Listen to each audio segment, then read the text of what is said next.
پاکستان له اسلامي امارت څخه د امریکایي وسلو له بیرته اخیستلو ملاتړ وکړ، خو د اسلامي امارت ځواب ورته څه دی؟ درنو لیدونکو ستړي مشئ. د پاکستان د بهرنی چارو وزارت د امریکا د ولسمشر ډونالد ټرمپ له هغو څرګندونو چې له اسلامي امارت څخه د امریکایي وسلو د اخیستلو پر تړاو یې کړی وی ملاتړ اعلان کړی دی.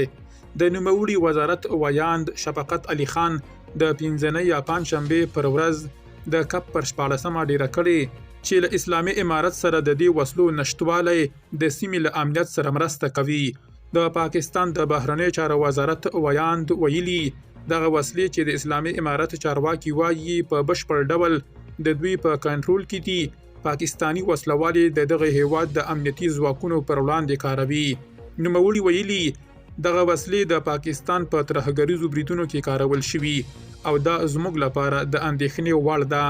موږ دا موضوع راپورته کړې ده که امریکا وکولای شي د دې وسلو د اخیستلو لپاره هڅه وکړي، دا به په سیمه کې د ټولیز امنیتي وضعیت له ښه والي سره مرسته وکړي.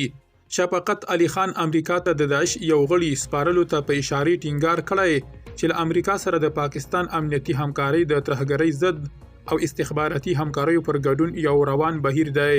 دا څرګندونې له اسلامي امارت څخه د پاکستان ژوره ناخوښي څرګندوي چې په تیرو 10 کلونو کې یې د اسلامي امارت په ملاتړ کې پانګونه کړې وه، خو اوس له امریکا څخه غواړي چې پر اسلامي امارت فشار واچوي. د امریکا ولسمشر ډونالد ټرمپ په وار ویلي چې نوموړی غواړي په افغانستان کې د خپل هیواد پاتې شوي وسلې له اسلامي امارت څخه بیرته واخلي.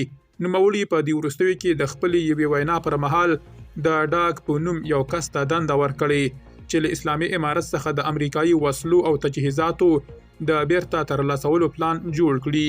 درنو لیدونکو له مالتیا مو مننه.